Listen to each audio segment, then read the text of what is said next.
I'm Jordan. And I'm Rosanna. And on this podcast, we explore how to take life off autopilot and relentlessly pursue a life worth living together.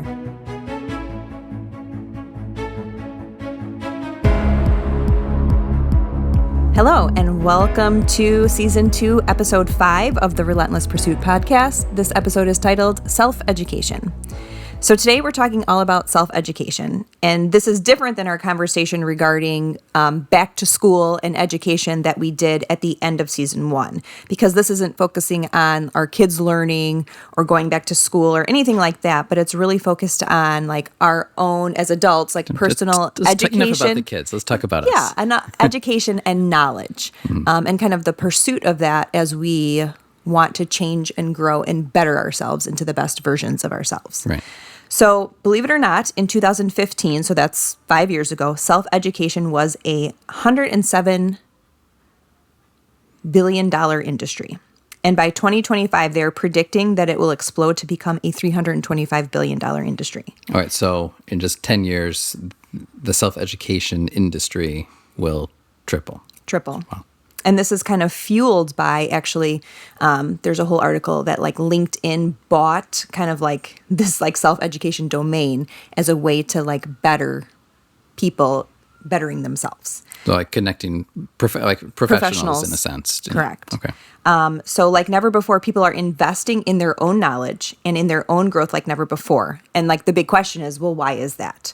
And Forbes answers this question in an article that they recently wrote. It was published on August 21st, 2020. And it says it's because we currently live in a world that is rapidly changing on a near daily basis right in front of our eyes, forcing us to adapt and pivot in ways that we haven't had to before. The key to surviving and thriving in this time of extreme change, uncertainty, and disruption is being able to be flexible and proactive.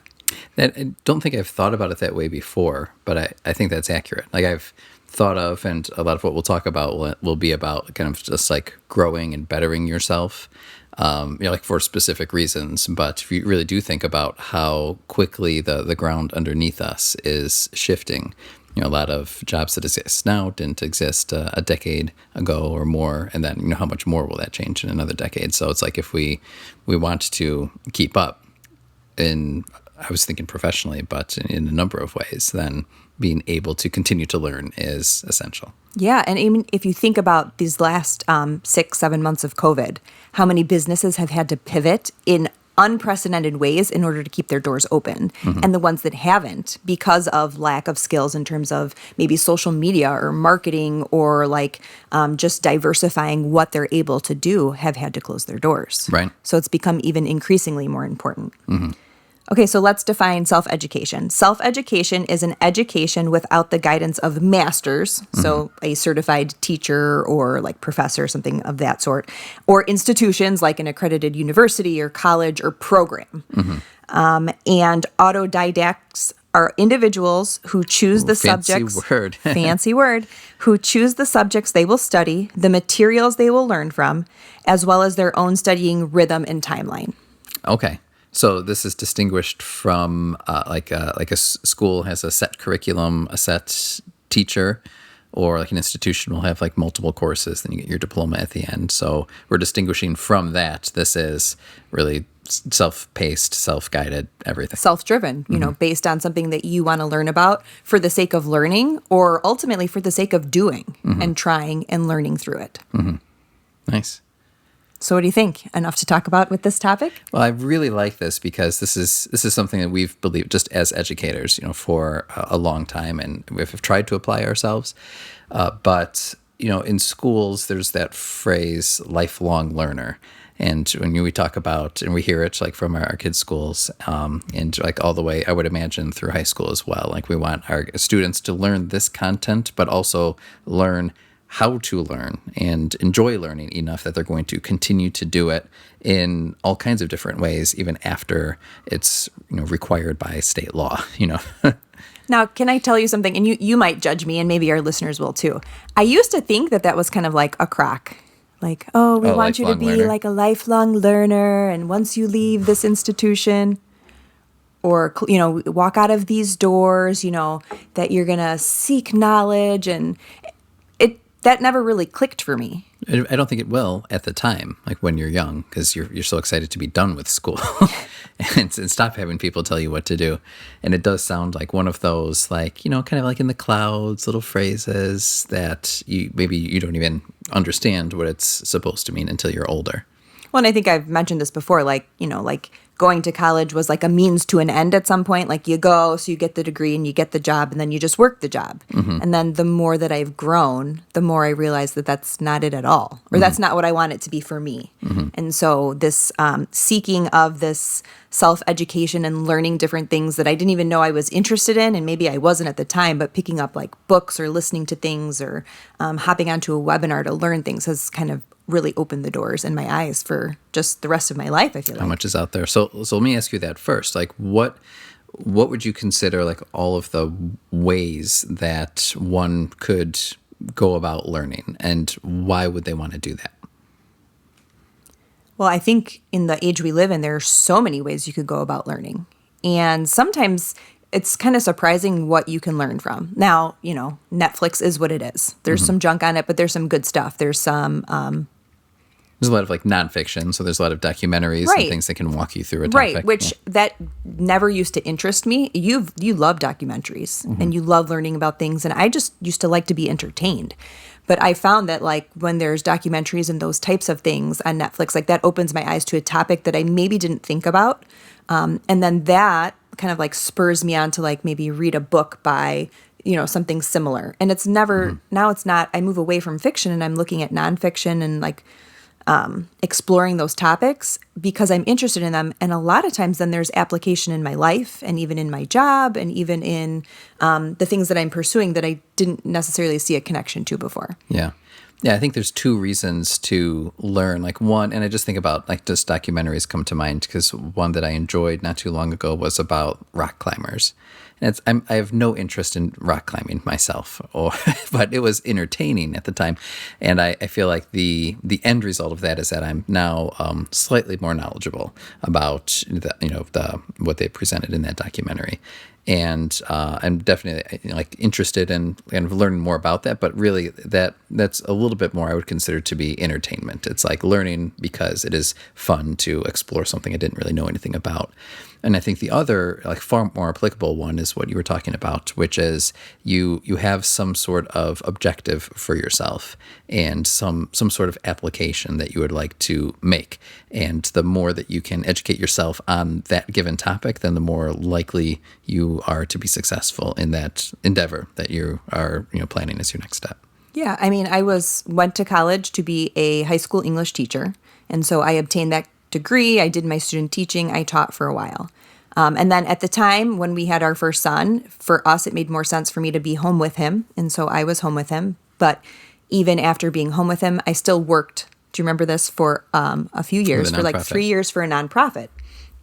And while I was teaching high school, I ended up being the yearbook advisor there. And I had no graphic experience. I had an English degree, so I taught like the journalistic side. I paired with a technology teacher who taught the aspects of learning Photoshop and InDesign and layout, and I had to learn that and then apply it on the computer. So the first year I taught that, like it was like a trial by fire and learn by doing. Like I had no idea. The kids knew more than I did, but I learned from them. And so that was like an interesting scenario that I never thought in my teaching career would be essential or important to the rest of my life. Right. So then I start working for this nonprofit, and they want me to do their newsletter. And lo and behold, I need to use Photoshop and InDesign to lay out their newsletter for them, in addition to write articles. All these skills that you had just developed. Over the last 5 years, that then I took into that. And then from there, my sister-in-law was at the time selling stuff on Etsy. She like could sew and make and craft and started selling and was pretty successful. She said, you do a lot with graphics. Have you ever, thought about jumping into the Etsy marketplace and selling some of your designs? And I said, I don't know anything about that. No. So then you learn a little bit about the online marketplace, a little bit about accounting and customer service. Correct. And even social media with kind of, showing people your brand and what you sell. And the first version of my shop was not the last version of my shop. And then people saw what I was selling and designing and bringing together. And that's how somebody asked me to like design and create an event for their kid. And then that was the start of my event business. So there were, along the way, these were things I never thought I would do. I never had an interest in, but then my skills had shifted and then gradually became something else. And now I'm on like this next version of like the skills I've obtained. Yeah. And so learn by doing was a big thing, but then it was also like researching, okay, online marketplace and accounting and taxes and all of these things that I didn't want to learn about, but was thrust into and then got excited about. Yeah. And what's interesting to me about that is like we think of like our institutional education, and we get a degree and we're certified to do something. But there's kind of this additional component that goes into that, right? There's this idea that who we are at the end of that formal education is not who is. We don't want to get stuck at that degree of learning. And you kind of like this idea for this growth mindset. You're going to continue to learn and to grow, maybe not in that formalized way. So I think some people may think that like education only consists of what you get from a school, and the outcome is always a degree and then maybe a position that's associated with that. Whereas what you're saying is as long as you understand, like you can always be learning and always be growing from all the elements that are out there, from the people that you know to your like social networks to your like the blogs and videos and tutorials and like there's so many different elements that are out there that as long as you're engaging with those, you're going to develop those new skills and open your own pathways. Yeah, but part of it is that was scary to me. And so I think that's what sometimes we let hold us back in a variety of areas is like, well, I don't know enough about this. So I have to A, admit that I don't know. Yeah. B, then I have to you sign up for a program, you go, and then they tell you what you need to do. But like this is completely self-driven. And it's much harder to do that for yourself and to push yourself and to establish those timelines and choose your materials and the rhythm and maybe like what you want your end game to be, that we let that stop us from starting. Yeah. And so when your sister had mentioned something about Etsy, I told her no for like a year because I was so afraid, like that's out of my comfort zone. That's out of my wheelhouse. I can't do that. Yeah. And I learned the most through even my interaction with somebody else who was already doing it.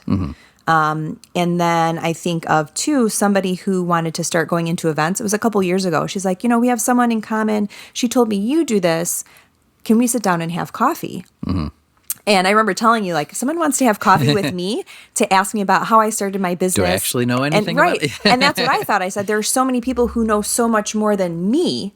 And you said, if anybody ever wants to meet with you to talk about what you know, you should use your knowledge as a gift to give them to get started.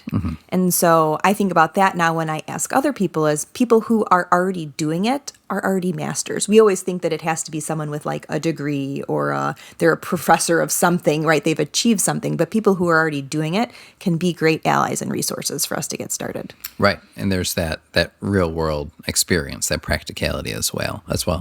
And that's why I feel too, like there's a lot of like new terrain that's being explored thanks to emerging technology, but there's also like a lot of people who are beginning to explore that. And even if they're just a step or two ahead of us, then that's someone that we can learn from. And I think about even simple things, like how many household chores or like handyman kinds of things have I done, or at least attempted, thanks to like YouTube clips. God bless YouTube. We get a lot done around here because of YouTube. Don't know how to do it? Let's watch that video and check it out. Let's watch this clip, and you have, just some guy in his own basement, like fiddling with stuff, and he's like, here's how you do it. And, we can learn from that as well.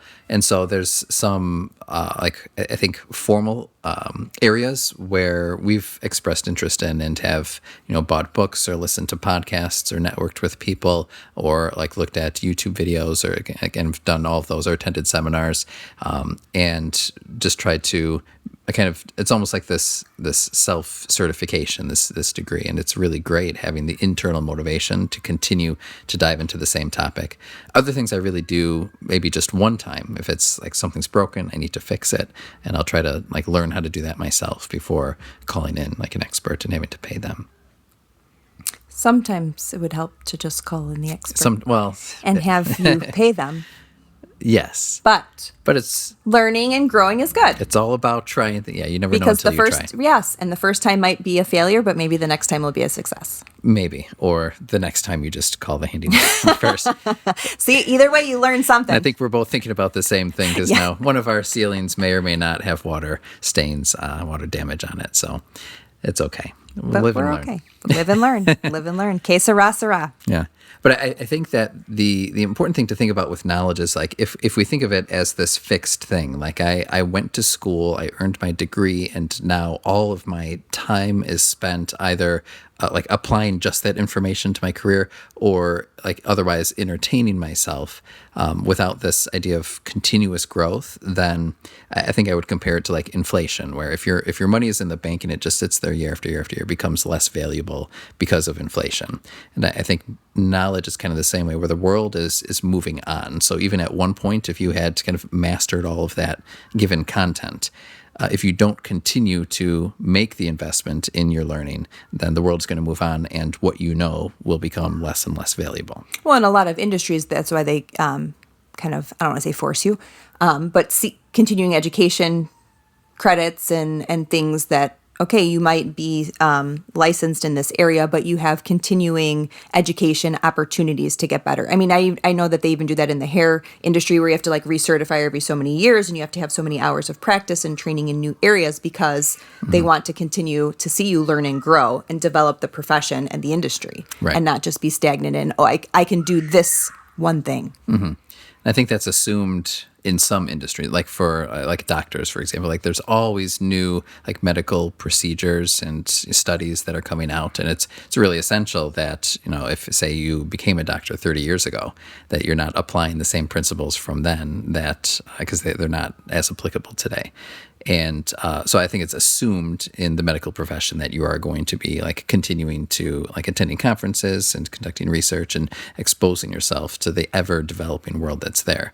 But I think the same would be true as a mechanic. You look at cars now Right. and where they're going, and Tesla and all of that. Like a mechanic who learned something 40 years ago is not going to be able to service the kind of car that is moving forward. Exactly. And so I think we're going to continue to see that no matter what. Like what is not going to change moving forward? Then that's my point, is that I think everything changes. Like even, and we think about like families are, you know, consistent, but even that's different, because think about all the decisions we have to make as parents now that our parents didn't have to make, or our grandparents didn't have to make.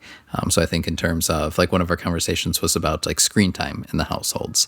That's a completely new domain that it takes some education of like, what are these things? What is the current research? What are the decisions, the best decisions that could be made?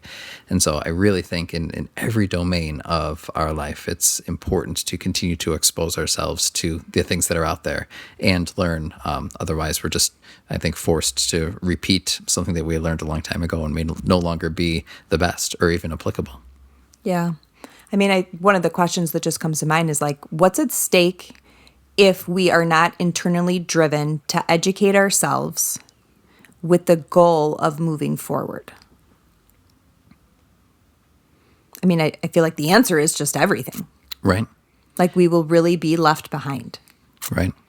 And ignorance can be bliss at the same time, in the sense that maybe if you, I don't know, like, do you think it's fair to say, like, if you don't know what you're missing and you feel like you have everything you need, then we're okay? Or does it eventually come back to haunt you, maybe not tomorrow, but in a decade or 20 years from now, that everything is so different and you've failed to keep up along the way? And then the jump that you need to make becomes that much more excessive. And then it becomes a struggle. And I think that's true, because that ignorance is bliss. I feel a little bit like I'm living in that right now. Just because we're so focused on making sure everything is happening for our kids with like school at home. And then we decided that it would be a great idea to get a puppy. And I've had events every other weekend. And like things have been very chaotic, so chaotic that I've felt very overwhelmed lately. Like I don't even like see the people that I know and I love, because like it's just, I kind of feel like I'm drowning a little bit trying to get to the top. And I think that we all have seasons and times where like that's the reality. And so like people are like, oh, have you seen the news? Do you know what's going on? No.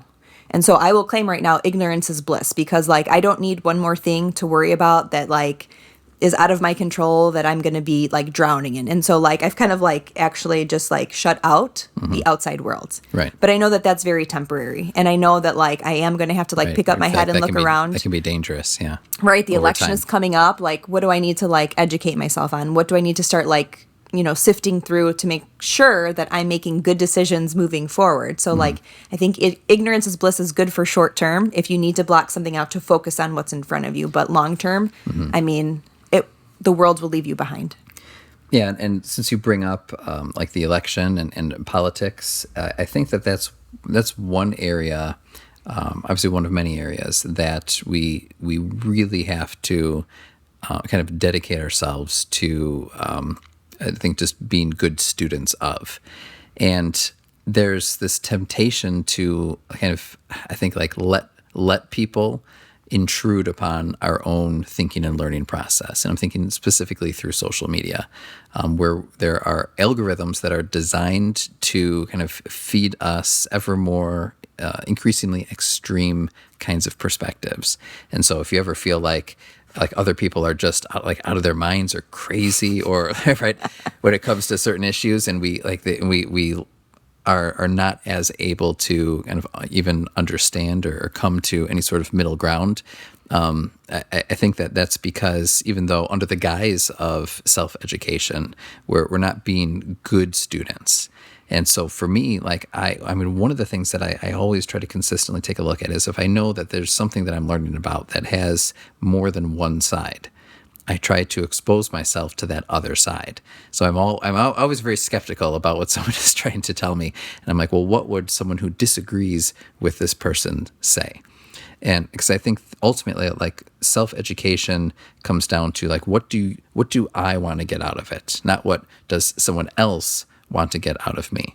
And so the reason why, when you brought up politics, I wanted to bring up that is because like someone else does want something out of us. They want our vote, they want our opinion or activism, and I think we should be doing those things, but in a way that we truly have thought through and come to terms with. It's very easy to be in an echo chamber where everything that you're exposed to on social media or every like book you buy or every person you talk to is just telling you that you're right. And that can be very dangerous because the chances are that there's more to learn that we have, whether intentionally or not, we've blocked it out. And so that's I think the double-edged sword when it comes to self-education is let's make sure that we are being good students and exposing ourselves to a range of information on any given topic rather than just find something that sounds the most appropriate to us and agreeing with it without critically thinking about it. Well, and I think that's the reason we chose that book for our book club too. That's right. Exposing us to a different side, exposing us to someone who is not like us, that does not come from the same background, in order for us to understand better who we are, who we want to be, and how we can make things better. Exactly. And so I think even non-political topics, you got to look at the same thing. Like we've a lot of what we're talking about is applied to like real estate as well. And we've spent a lot of time like, just reading books and attending conferences and doing different things just to explore that. But you always got to think like it's a wide world. So what is this one person saying and that worked for them? But what are some other things that maybe they didn't include that someone else could to help me come to the best understanding of what I feel is appropriate. Right. A more well-rounded understanding of the topic from a variety of angles, a variety of contexts, and from a variety of experiences. Because I think sometimes you're right. We get trapped, we like pigeonhole, like, oh, this is the way you have to do it. Right. It becomes so narrow, such a narrow lane of thinking that we forget about everything else. And what works for you does not work for me because you and I learn very differently. So even the way in which we choose to learn about topics or the topics that we choose are very different. And so if I let you dictate that to me, like I'm not going to get the most out of it. Yeah. So I think that's one of the important things as we talk about like self-education is like what is the end goal with all of this? And we talked about being able to apply it towards a domain in our life that we feel is valuable, and I think also just not just like affirming our thoughts or opinions, but like truly like the like a more formal education may, like leading ourselves to a wider world than we could have experienced or determined on our own. Do you know when I've learned the most? What? When I've been the most uncomfortable and when I've not known. That's when I've learned the most. You've learned the most when you've not known? Well, like,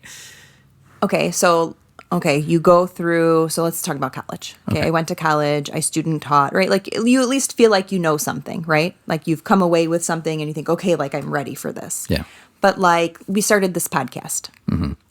Okay, so, I mean, we did a little research on, like, okay, we need microphones, we need, right? Like, we need show notes. There were, like, these things that, like, in our mind, we put on our list of things that we had to do. Mm-hmm. Had we ever taken a class about a podcast? Nope. No. Had we ever recorded a podcast? No. You've listened to tons of podcasts. I think before we started the podcast, I'd listened to a total of 5 podcasts. Like, not even 5, like... 5 episodes. Yeah, 5 episodes. Not the 5 seasons of 10, no. 5 episodes of a podcast just because it didn't really fit with my life in terms of when or how I could listen, and not because I couldn't get things out of it. But I knew very little about a podcast. Mm-hmm. And you encouraged me and said, like, this is something that we can do. We can get a lot out of it. We had our intentions and what we wanted to get out of it. But 6 months from the moment that we said we want to do it to the time that we actually published our first episode. Right. So to learn about it. And we gave ourselves that, like, timeline, and then we kind of divided up the task, and you kind of, okay, what do we need to figure out? What do we need to learn?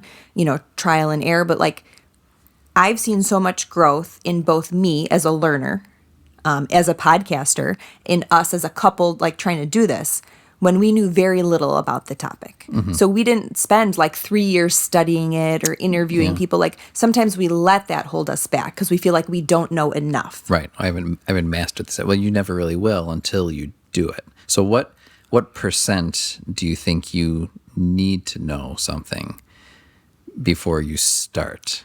Is there really, like, a percent? Well, in my mind, it would be 10. Like, you need to know. There you have it, ladies and gentlemen. You only need to know 10%. Right, and then the other 90%, you have to just, like, you only need to know enough to get started. If you think you need to know 100%, you never will get started with whatever that is or take that next step. So if you have enough to get started, maybe just enough to be a little foolish about it, then you can get involved in it, make the commitment, and the other 90% will follow. But it really, that 90% doesn't happen unless you take that first step. So it requires experience. It requires discomfort. It requires you almost like putting yourself in a position where, shoot, now I have to figure this out because I've already committed to it in some way. Well, there's like a saying that's like the first time you do anything is like going to be the worst of anything you've ever done. Mm-hmm. And so I remember you said that before we recorded the podcast. You're like, can you imagine, like, when we're 7 seasons in, 10 years from now, millions of listeners. Yes, on our tour, writing episode. Our book, we're going to look back and laugh at our first episode. And that actually scared me a little bit because it made me think, oh my gosh, like, we're going to be embarrassed of this. Like, so, like, when people were listening to the first episode, I was thinking, I was like so nervous because they're going to be like, you guys are awful. Like, what are you doing? And it was interesting because, we got really great feedback. We have a lot of great family and friends who are listening and other followers that we've picked up, and people still comment about that first episode. So like, even knowing that won't be the best of anything that we create, but that was like the first step after we've learned, and from there we continue to grow, and not letting that keep us from trying after that too. Yeah. So, I mean, one thought that I have kind of following all of this is that, like, do you think that there is in the lifelong learnerness that we're talking about, and even within the domain of self-education, is there a place for or an advantage to having like any sort of institutionalized education? So let's say, like, you're required to go to school through high school. And many people after that choose to go to college or to a trade school, and then they start their career. Is there any advantage in, like, continuing to like engage in an institutionalized education? I think there is. I think, even from the time our kids start school, you learn how to learn through school. You learn how to read, right? You learn how to look at text for information. You learn how to dissect a text, look at perspective. Like, there are things that you learn through those stages of your education that prepare you to be able to learn independently. Mm-hmm. So not just reading, not just math, not just, basic knowledge, but like learning how to learn. Mm-hmm. That's a skill that is taught and needs to be taught, and something that we need to learn. Yeah. I also think about like the idea that it's like getting a personal trainer for a workout. Like when someone tells you what to do, then you can just do it and enjoy the results of it. And I almost think maybe like a teacher can be like that too, where even as an adult, like you sign up for a class, you've paid money for this class, and now you've kind of committed to just like getting your money's worth out of it in a sense. And so there's the power of the teacher, that person who is likely a couple steps ahead of you and has something to offer. The power of classmates with the camaraderie, and also the like accountability that comes with that. And I always thought that there was power in a due date. I mean, how many things do you, like we all decide we're going to do this, and we don't have anyone holding us to it, and so that date that we want it done by just passes by. When we're in a class, like the due date is the due date, and you better get your work done. And so it kind of forces you to engage in learning along a specific timeline. And I think there's an advantage to a few of those elements of a formal education that I would include as like if you're opting into it, then I would say that's part of what self-education could entail. Well, sure. And even in that, like in education, you have like feedback from like teachers, and like you learn how to gain feedback, you like to look at it critically and how to like improve going forward. So, I mean, there's a lot of different things that aren't just like the due date of turning something in or producing something, but even some of the monotonous skills to like get you there as well. Mm-hmm. How to interact with people, how to work cooperatively. There we go. With people. There's a lot there. Mm-hmm. So I mean, that's one of the advantages to that. So I think there's kind of like the one-off, like I could listen to certain podcast episodes or watch certain videos, or I could buy like a set of books or sign up for a master class and kind of engage with learning that way. And then I think institutionalized education kind of falls under that as well, where there's something that now I'm interested in. Maybe it's professionally, maybe it's personally, but I'm going to find a way to allow someone or a system to kind of bring me out further along.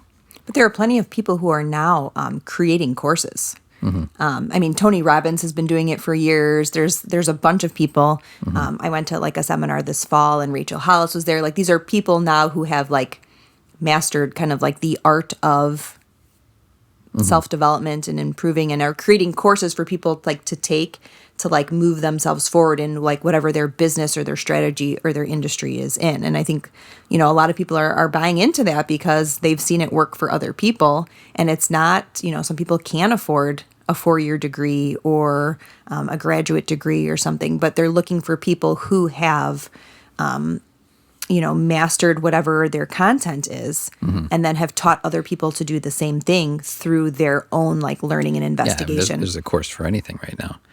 What would you say to the person who says like, this all sounds really great, I totally agree, I don't have time? We all have time. Right. We all have 24 hours in a day. And so it all has to really like go back to deciding to get off the sidelines and get in the arena, which we talked about in season 1. Mm-hmm. And then finding the time by deciding what's important and what's not, and cutting out some of those unimportant things to find an hour to read or 20 minutes to listen to a podcast, or taking a day off work to attend a seminar. Like there are things that we need to shift around in our lives to make it work. Right. And I think if something is important enough, then you find a way to give it the space that it needs. So, and that's challenging because there's, I think, many an evening where maybe like earlier in the evening, I'm like, I feel fantastic. I can't wait to, read this or explore this topic. And then, excuse me, after the kids go to bed, then I feel like I'm just too tired. Or even if I open that book to read it, there's no way that I actually get more than a page or two into it. Well, I think that's where accountability comes into play, because we can even say to ourselves like, oh, this is what I'm interested in. This is what I want to do. But if you don't have someone holding you accountable, you're less likely to do it. So I see this like at the gym, right? Like having a trainer or someone there who's like pushing you. some kind of accountability. We put out there that we were launching a podcast on June 24th, 2020. So once we put that out there on social media, and Jordan, who like at the time like never posted on social media, like put it out there, I put it out there. Then our friends and family started sharing it. It was like, yeah, then you kind of committed crap, to it. Like we better now do this we have to do this, otherwise we look foolish. And there's nothing worse than, feeling foolish or like having people like call you out and be like, oh, I thought you were going to do this. How come you didn't do it? And I've done that before too. Remember, I think I told you, I'm going to run a marathon this year. And you're like, oh, okay. And you're supportive of it. But then like 2 months later, I'm like, yeah, actually, I don't feel like it anymore. There's maybe too much to learn. But I think that's for me in that regard. In formal education, you see a lot of accountability. So in self-education, it is self-driven. And so that's probably the harder part is if you maybe don't express or have people to hold you accountable. Hey, how's that going? Like, you were studying this. Are you getting any closer to building your, rebuilding your old Mustang or like whatever it is to like help you like, yeah, I said it was important. I'm going to do it. And now I'm going to do it. Yeah. Yeah, I'm glad you brought up the Mustang. I didn't want the conversation to end without that little pipe dream that I have. So I am, as you know, like I don't know anything about cars, and I'm actually rather bad at anything requiring, like tools and mechanics in general. Well, I mean, you know how to change the windshield wipers and change the right internal filter, right? Some of the things you've learned. Yeah, how much more is there than that? But that is one thing I feel like is in my grasp. One day, it's not for now, but like one day I do feel like there's enough information out there that if I could, buy this old Mustang and fix it up, and that would be more entertainment, more hobby, and kind of more self-growth. There's nothing, it doesn't involve anybody else really. But that is one thing that I kind of have my sights on. But I think there's other things too related to family and to finances and to careers, and there's really no limit to our own growth except the time and motivation we can put towards it. So I think that's kind of the note that I want to end on, is just kind of this note of inspiration that, if it is important, then we can make space for it and we can pursue that if we choose. But I think that we also have to, in a sense, because we also run the risk of standing still and having the world move past us without it realizing. Yeah. So you ready to wrap this up? Let's wrap it up. All right. So I think we have just a takeaway, and I think it's a two-part takeaway. And I think it starts with formal education. So formal education gives us the tools to become lifelong learners because it teaches us how to learn. But continued learning gives us the tools to become lifelong doers. It gets us up off the sideline, in the arena, doing what we say we're going to do. And I think that's really important. I think so. So the question is, so the more we learn, the more we're empowered to do. And the more we do, I also think the more we learn through that action. Oh, yeah. I mean, what is the phrase about teaching and mastering? How does it go? Teachers teach because they can't do. What's the phrase? Is that what No, you're going not for? those who can do teach and those who can't. Yeah, not that one. To be able to do something is mastery of it, is mastery of the knowledge that you've learned. Or is Darth Vader, like now the apprentice has become the master? Yeah, like that one. So really the big question is like, what do you want to learn more about so that you can do something? Like, what is it that you want to do? Like, what's holding you from doing something? Maybe it's that you don't know enough about it, or you don't know where to start, or you don't know where to begin. And so whether it's running the marathon, like you have to educate yourself to run a marathon. You're not just going to like run. Like there's the physical component, but there's steps before that. So, what book can you pick up? What podcast can you listen to? What e-course could you sign up for? What seminar or webinar can you attend? Who can you talk to? Like maybe there's an area of interest and you know someone who has a contact there. Like, what about setting up a coffee date or lunch and picking their brain or talking to them about their experience? So, just thinking about if we want to be and do bigger and better things, like what do we need to learn in advance to get us there? Right. So there's a lot of opportunity out there to do it, and a lot of, I think, I'm feeling like just the excitement and the internal motivation to want to pursue those things. Yeah, and we live in a world where, like, the world is our oyster and there's so much knowledge at our fingertips. So all we have to do is figure out what we want to go. Yeah. That's great. All right, well, thanks for listening, everybody. And we hope you enjoyed today's conversation. And we'll look forward to having you join us next time. Bye. Thanks so much for listening to today's show. We hope you will use this conversation as a starting point for your own. We hope you're encouraged to think and act more intentionally. If you want to learn more, you can visit our website, therelentlesspursuitpodcast.com, where you can find notes on today's show, plus additional blog posts, and you can subscribe to our free members list. Please subscribe, leave a review, and share with your friends. Facebook and Instagram are two great places to connect with us for daily doses of our quotable quotes, behind the scenes, and real-time photos, videos, and challenges. Until next time, let us know how you are taking life off autopilot And relentlessly pursuing what matters.